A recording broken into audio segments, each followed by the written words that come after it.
జై తెలంగాణ. అందరికీ నమస్కారం. నీళ్లు నిధులు నియామకాల కోసం తెచ్చుకున్నటువంటి మన తెలంగాణ రాష్ట్రంలో ఇప్పుడు కాంగ్రెస్ ప్రభుత్వం వ్యవహరిస్తున్నటువంటి తీరు చూస్తుంటే ఒక్కొక్కరికి కడుపు తరుకుపోయే పరిస్థితి ఉన్నది. ప్రత్యేకించి నియామకాలు గ్రూప్ 1 విషయంలో జరుగుతున్నటువంటి హేరాఫేరీని ప్రజలందరూ కూడా గమనిస్తూ ఉన్నారు. నేను కాంగ్రెస్ ప్రభుత్వాన్ని డిమాండ్ చేస్తూ ఉన్నాను, ముందు మీరు ఇచ్చినటువంటి అపాయింట్మెంట్ లెటర్లు క్యాన్సిల్ చేసి రీఎగ్జామినేషన్ పెట్టండి. నిరుద్యోగులతోని మీరు కొట్లాటకు దిగొద్దు. మేము హెచ్చరిక చేస్తూ ఉన్నాం. ప్రిలిమినరీ పరీక్ష దగ్గర నుంచి మొదలు పెడితే మెయిన్స్ పరీక్ష వరకు కూడా అనేకమైనటువంటి తప్పులు మీరు చేశారు. అనేకమైనటువంటి అంశాలలో ల్యాప్సెస్ ఉన్నాయి. అనేకమైన విషయాలలో మీ లాయర్లే కోర్టులలో ప్రభుత్వం తరఫున కాంట్రడిక్టరీ స్టేట్మెంట్స్ ఇచ్చి ఉన్నారు. ఇవన్నీ అంశాలు కూడా గమనంలోకి పెట్టుకోండి. రేపు పొద్దున మీరు డివిజన్ బెంచ్ కూడా వెళ్ళారు.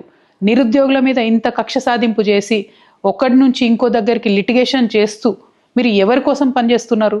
ఈ నిరుద్యోగ యువత భవిష్యత్తుతో మీకు అవసరం లేదా అని చెప్పి నేను రేవంత్ రెడ్డి గారిని ప్రశ్నిస్తూ ఉన్నాను. ప్రధానంగా ఒకటే డిమాండ్. ఈరోజు సుప్రీంకోర్టు కూడా ఒక మాట చెప్పింది, ఏవైతే మీరు ఉద్యోగాలు ఇచ్చారో ఆ ఉద్యోగాలు పర్మనెంట్ కాదు. ఆ ఉద్యోగులు ఎప్పుడైనా ఉద్యోగం పోవచ్చు. డివిజన్ బెంచ్ కానీ సుప్రీంకోర్టు కానీ పరీక్ష మళ్ళీ పెట్టమని చెప్తే మీరు ఇచ్చినటువంటి అపాయింట్మెంట్లు అన్నీ కూడా ఒక జోక్ లాగా తయారవుతాయి. టీఎస్పీఎస్సీ అనేటటువంటిది ఒక రాజ్యాంగబద్ధమైన సంస్థ.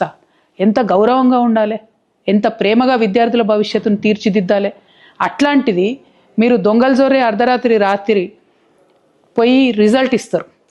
తెల్లారి ఆగమాగం అందరిని పిలిచి ఎక్కడనో ప్రోగ్రాం పెట్టుకొని అపాయింట్మెంట్ ఆర్డర్ ఇస్తారు. ఎందుకింత దొంగతనం? ఎందుకింత దాపరికం? ఎందుకు పారదర్శకత లేదు? పారదర్శకత ఉండాలనే కదా కోరుకున్నాం. 10-11 ఏళ్ళు జరగలేదు ఎగ్జామ్, ఇప్పుడు జరుగుతున్నది ఎగ్జామ్. మళ్ళీ ఎందుకు భవిష్యత్తుతోని, పిల్లల భవిష్యత్తుతోని మీరు చెలగాటమాడుతున్నారని నేను కాంగ్రెస్ ప్రభుత్వాన్ని ప్రశ్నిస్తున్నాను. ప్రధానంగా ఒకటి, దీని వెనుక కుట్ర ఉన్నది. ఆ కుట్రలో భాగంగానే మీరు ఏవైతే మెయిన్స్ ఎగ్జామ్ పేపర్స్ ఉన్నాయో వాటిని డిస్పోజ్ చేసే ప్రయత్నం చేస్తున్నట్టుగా తెలిసింది. మేము ప్రభుత్వాన్ని హెచ్చరిక చేస్తూ ఉన్నాం, మీరు కనుక ఇది తేలకుండా డివిజన్ బెంచ్లో కానీ సుప్రీంకోర్టులో కానీ గ్రూప్ 1 విషయం తేలకుండా మెయిన్స్ పేపర్స్ డిస్పోజ్ చేస్తే టీఎస్పీఎస్సీని ఒక్క నిమిషం కూడా నడవనీయకుండా ప్రతిష్టంభన చేస్తాం, ఆక్యుపై చేసుకుంటాం టీఎస్పీఎస్సీ ఆఫీస్ అని చెప్పి నేను ప్రభుత్వాన్ని హెచ్చరిక చేస్తూ ఉన్నాను. ఎందుకంటే ప్రతి అడుగులో కేవలం మీరు పంతంతోని విద్యార్థులను అవమానపరుస్తూ నిరుద్యోగ యువతను అవమానపరుస్తూ ముందుకెళ్తున్నారు తప్పితే సానుభూతితోని మిస్టేక్ అయితే ఒప్పుకొని ముందుకెళ్లే పరిస్థితి లేదు.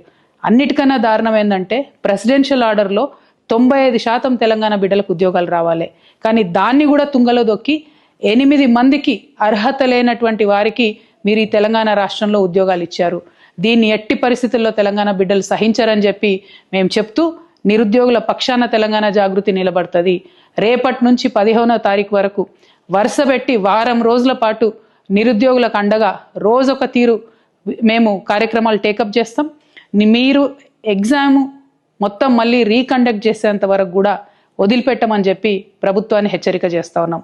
నిరుద్యోగ మిత్రులందరూ కూడా నేను కోరుతా ఉన్నాను, మీరు ధైర్యంగా ఉండండి. నాకు తెలుసు మీరు వచ్చి ఉద్యమాలు చేయలేరు, మీరు బయటికి రాలేరు. చాలామంది మీరు ప్రభుత్వ ఉద్యోగాల్లో ఉన్నవారు ఉన్నారు, రకరకాల వ్యాపకాల్లో ఉన్నవారు ఉన్నారు.